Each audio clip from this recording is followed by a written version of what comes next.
We will now leave the Middle East and go to Germany because we are very happy we have the greatest German comedian at all times with us, Christian Schulte-Loh.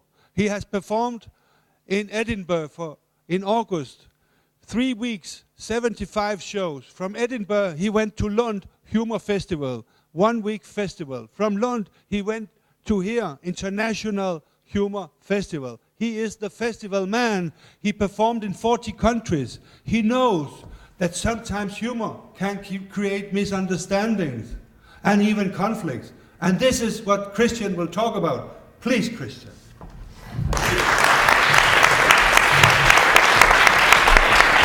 I do it without the mic. Yeah. Hello. Tak. So yeah, the topic is, that was so exaggerated, by the way, but it's okay, but thank you. I like your shirt also. It's a good shirt. So the topic is when humor causes misunderstandings and conflicts, and obviously Lars was thinking, who could we pick for that kind of topic when it's about conflict and creating conflicts, and he thought, the German, of course. They know how to do that. So that's why I'm talking to you about this. Obviously, there's so much to talk about. You've already mentioned a little bit about conflicts in comedy, and then Richard has said a few things, and Ahmed has said a few things. So I don't want to do the same things again. So, and also I don't want to talk about the conflict in Denmark, about the caricatures a few years ago, because that was also a very big thing. But you probably know much more about that than I do, so I don't want to talk about that too much. I want to talk about my experience in comedy in different countries, and how different cultures and different countries have a different sense of humor, and how that can kind of create a little clash of cultures also. And then the humor that is supposed to be funny and create a nice moment creates a misunderstanding or a conflict. And I have a lot of examples from my past and from my touring that might be funny and interesting, and that explain how this works. Before I go into that, I want to go to the definition of a conflict and to the definition of a joke, because they're very similar actually. They're chatting about something. What are you chatting about? Nothing. Just keep going. What's that? Keep going. Oh, thank you. That's what I wanted to do anyways. Good, nice. I got permission. That's good. So the definition of a conflict is very similar to the definition of a joke, because a conflict is created when there's an unbalanced situation, a disbalance between in a situation in life. So I'm looking at a few very happy faces now. For example, you look happy and smiley. Your life is probably in order. You don't have a massive conflict in your life, right? You're not about to get divorced or something. Okay, good. We see that in your face because you look happy and everything. You're relaxed. You were on stage and dancing and everything, or like moving around.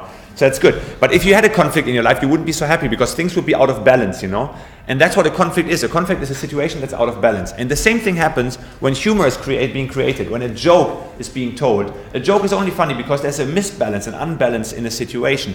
So the basic rule for a joke is that you have a line that goes from A to B to C. And that's the regular story.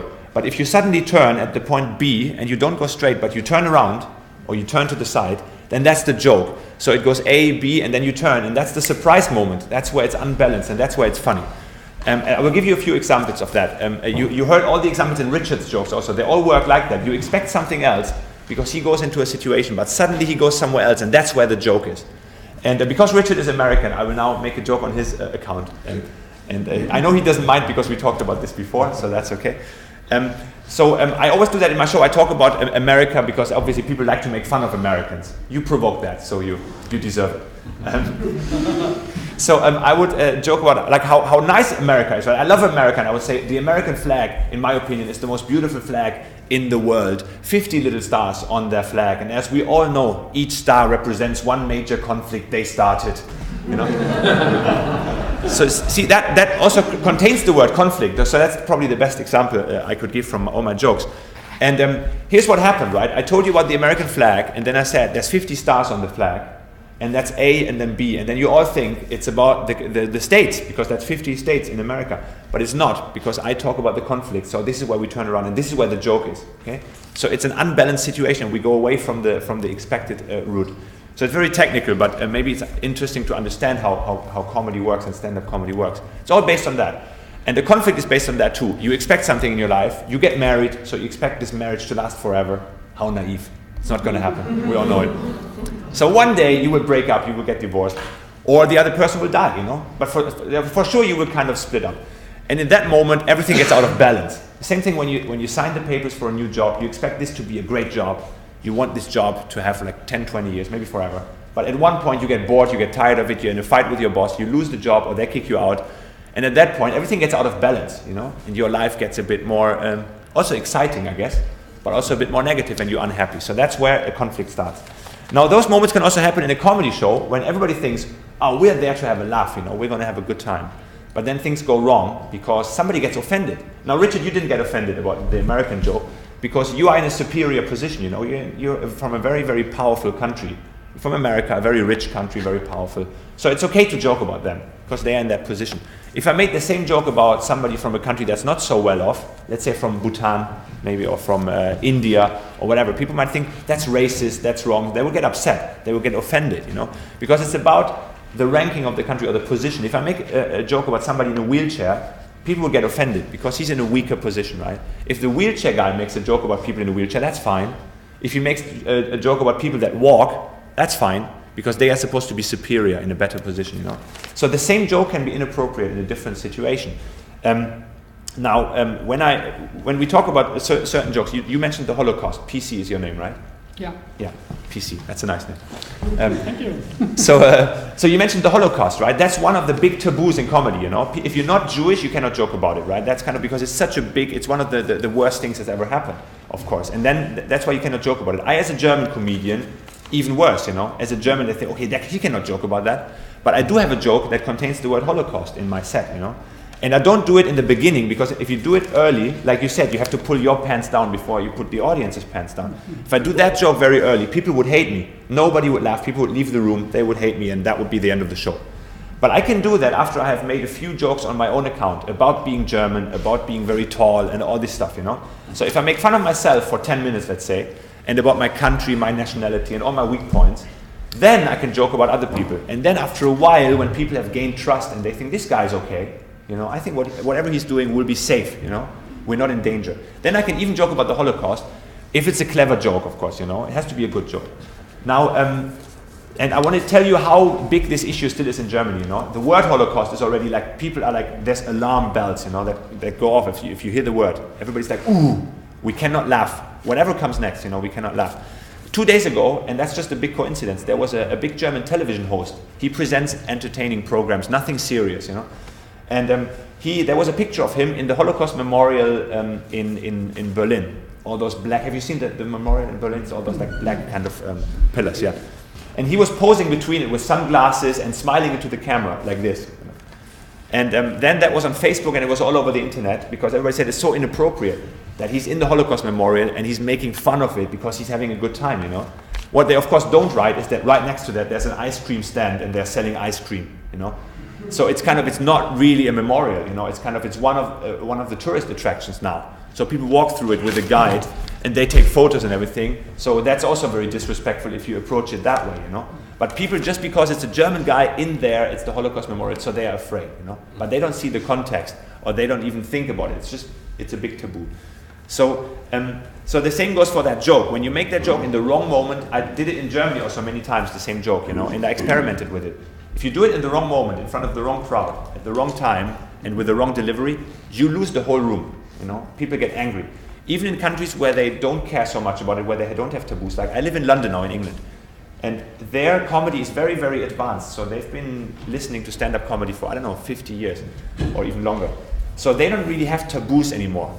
And I do this Holocaust joke there, and it always gets a very good reaction if I do it in the right moment, which I always do, I think. So a few weeks ago, I did it, and 10 minutes later, somebody in the audience got upset and said something to me. And I was like, what's your problem? What happened? He said, you cannot joke about the Holocaust. I said, what do you mean, the joke 10 minutes ago? He said, yeah. I said, why didn't you say anything then? He said, no, I thought about it. You cannot joke about the Holocaust. And I said, yeah, but it wasn't a joke about the Holocaust. You misunderstood it. It's a joke that contains a Holocaust reference. It's not about the Holocaust. He said, yeah, but you cannot joke about it. And I said, okay, just explain what the problem is. We all want to listen. We all want to hear what the problem is. So I kind of left my comedy aside and I asked him. And then he said, and I quote, we have no children in here, he said, fuck off. You know? And everybody in the room was like, woo, what's happening? And his wife turned to him, and they were married for 50 years, right? She told me earlier, 50 years. And she said, what are you doing, to her husband? So she picked sides with me, and the whole room picked side with me. So they were all on my side. They were all against this guy because he had a personal problem, whatever it was, right? It wasn't about the joke, and because he couldn't even explain why the joke was too much for him. So it created this big conflict, which was based on something else. I could see from the start that he didn't like me. He looked at me and he was a bit like, whatever. So he decided. But then he turned that into a big conflict, and then he stood up and he walked out, and the wife followed him. And I said to the wife, don't let him ruin the night. And she said to everybody, sorry, but he's done it already. And they walked out together, and they might have broken up that night, you know, for all I know. So this massive conflict was created by a joke, you know. But it wasn't really even created by that joke. It was probably created by the guy kind of not liking me, being in a bad mood, and then using that. Now that's interesting because the same joke, like I said, can have very different reactions depending on the moment when you tell it. And what's very interesting is that because people are afraid of certain topics, like for example making a joke about Islam, we can make a joke about Christianity, about like Buddhism, but people are very afraid of making jokes about Islam because they are afraid of the consequences, you know, of somebody getting really upset and maybe kind of do something to them, like what happened with the caricatures, you know, the same situation. 20 people died after that, you know, and the same thing could happen after a comedy show, you know. If somebody gets really upset and is a fundamentalist, he could just kill the comedian, whatever. Could happen. So people are afraid. So that's why there's lots of self-censorship in comedy. Lots of comedians think, I will not make that joke. So they have a good joke, but they won't tell it on stage because they are afraid of the consequences. So that's why now in countries like Denmark, like Germany, where we officially, or like in the States, where we officially have no censorship, there's still censorship, but it's self-censorship. So the comedians that are supposed to be free, freedom of speech on stage, they don't make certain jokes because they themselves censor what they are saying. Does that make sense to you? Can you follow that? Yeah. So, which is, in my opinion, why lots of jokes will never see daylight, you know, because people are too afraid of making them. There might be really, really good jokes, but people are kind of too afraid of making them. And I know I've gigged in, it wasn't 40 countries, more than 20 countries, but it's still a lot of different cultures. And I've seen different reactions to the same jokes, which is very interesting, you know. And people get upset in different ways. For example, I have a routine, a joke about the Vatican participating in the Eurovision. And then the Pope is presenting the results, you know, of the Vatican on stage. And it's a long routine. And obviously making fun of the Catholic Church, about pedophilia, about the Pope and all this stuff, you know, about all of them being gay and all that. It's a very long bit. After the show, in some countries, people would come up to me and complain. They say, that was a great show, but you cannot joke about the Pope, you know. You cannot joke about the Vatican. And that would happen. It happened to me in Germany. People said that it happened to me in Eastern Europe, in very Catholic countries. It happened to me in Ireland. So in very Catholic areas. In England, nobody complains about that joke. In other countries, in Denmark, nobody complains about the joke. But in countries where the people are still very Catholic, they complain about that. Then I have a joke about killing a child, which is of course a joke. I never killed a child, but well, I wouldn't tell you if I had. But no, of course I've never killed a child. So I have this joke about killing a child, and people would get upset because the joke, in some countries, children are the only taboo left. You know, if you torture an animal or a child, that's the only taboo left. But if you make that joke in Austria, for example, and they had this big issue with Josef Fritzl, right, and another case, Natascha Kampusch, where you know all the cases, right? Yeah. So where they kept their children in a basement for many years. And ironically, if you do those jokes about killing children, about keeping children in a basement, whatever, in Austria, they laugh harder than anywhere else in the world. Okay? And because they are in that position, they've heard it all. They've been in the position, for them it's a relief to laugh about it, you know. And the taboo just happens in a country where that case didn't happen, you know. Very interesting. So the same joke, different environment, and ironically the country that have been suffering the most from those cases, they are laughing the hardest. You know? I think that's very interesting. Now, there's another very interesting thing that happens as a conflict in comedy, and that is between, like I earlier said already, this one case of the guy standing up and leaving the room. That is between the comedian and the audience, you know, because there's also a constant conflict between us. If you decide not to like us, especially in Britain, where people drink a lot when they see comedy, it's a tradition to go out, have a lot of beers, and heckle. You know what a heckle is? It's like if I'm speaking now and you would just yell out something, you know, you would interrupt me and say something. It's kind of like a participation from your side that is not asked for, you know.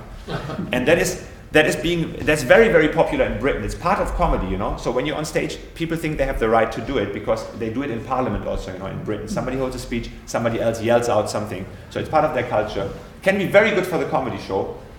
can also destroy the comedy show, depending on the momentum that goes on.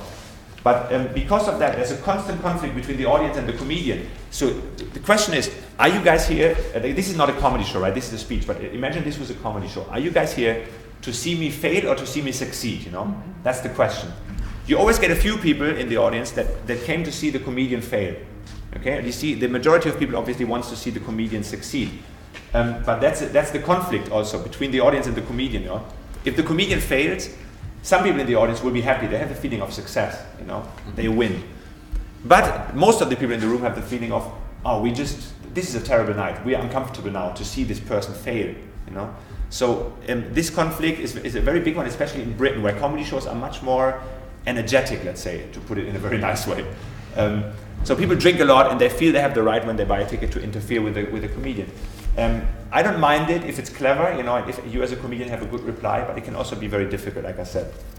And but that's a very, very interesting conflict that happens all the time. And I know of one case in Edinburgh at the festival. Edinburgh is like the biggest comedy festival in the world, or at least in Europe, I think in the world, in August. And there's one case that happened 2 years ago. Somebody got so upset and they got into this argument, somebody from the audience and the comedian in the front row. So the person stood up and they were yelling at each other in a very negative way, after a joke also. So it starts with a humorous joke, and then they got into this conflict, and it ended with the comedian giving a headbutt to the audience and breaking his nose. And they called the ambulance, and the police obviously and everything. And all that started with a joke, and it ended in this massive conflict of the ambulance coming. And then a good friend of mine, Benjamin Crellin, a very funny comedian from New Zealand, a few weeks ago did a show at the Soho Theatre in London, a very established and very old theatre in the middle of central London. He does a show, and he does very, very edgy material, and so very, very intense material. And then somebody in the audience gets very upset, walks out of the room, and calls the police because of the jokes. Okay? They said the material was so offensive that we need to call the police. So the police arrived to the theater upstairs and talked to the manager of the theater and said, "We were being called, there's an incident here." And the manager said, "What do you mean incident? We don't know of anything." He said, "Yeah, we were called. There's a comedy show downstairs." He said, "Yeah, but everything's fine. I was just down there." He said, "No. Somebody went out and called the police because of the jokes." And they were like, "What?" And they didn't know what to do, and the police officers didn't know what to do, because that's never happened since the 60s in in the southern states of America. So they all were standing there, nobody knew what to do. And the guys were telling, "You have to do something." "What do you do?" "We don't arrest this guy." So they all had to leave, obviously, nothing happened, People got so offended in those situations. In my situation, when somebody left and the marriage probably ended. In another situation where they called the police, another situation where they kind of physically assaulted each other. So that's how much of a conflict can arise from a comedy show. And now imagine humor in a different situation, right, where it's not even set up as a comedy show. There's so many situations where humor can be inappropriate, like you said, in a bank. Or when you're being arrested by the police and they ask you, "Do you carry a gun on you or something?" and you just make fun and say, "Yeah, of course I have a Kalashnikov in my pocket." You do that once, and I think you learn that it was inappropriate in that situation. And I have a few good jokes about that tonight if you come to the comedy show about border control and making the wrong comments. So that's a little teaser for tonight already. That's good. So, okay, I don't have much time left. I just want to tell you two more things. One is that one difference also how comedy can create conflicts is that when you tell some what did you just spit out? Your tooth? No, just a chewing gum. Okay, you just lost a tooth. So there's also a big difference between writing a joke and telling a joke. So that irony and sarcasm don't really transfer through written joke through written media. For example, if I tell you that, "Oh great, I just lost my house yesterday. Fantastic, I'm so happy I lost my house, So by the way I say it, you know that I'm not serious. I hate the fact that I lost my house, And I would say, "Oh, that's exactly what I needed right now. And I lost my job too, So by the way I tell it, this guy's being sarcastic, he's not being serious. But if I send you this in an email, you might think, "Oh wait, hang on. Is he really happy he lost his job, Or is he not?" You're not sure, because it's written the same way. So that's why somebody invented these emoticons, like the smiley face and the twinkle face and all that, all those guys, and the sad face. And just to make sure that whenever we send a message that people understand what we mean with that message, right? And I'm sure, like in many, many years, because this is so established now, that teenagers and then grown-ups will establish that in spoken language as well. And then we would say, I'm so happy my house burned down, smiley face. You know? And that's the day when I don't want to live on this planet anymore. I think that's more or less it. Yeah. And yeah, if you come to see the comedy show tonight, we can also be funny, not only serious. So it would be nice to see you there. And then we can start some fights tonight. Okay, thanks for listening. Thanks.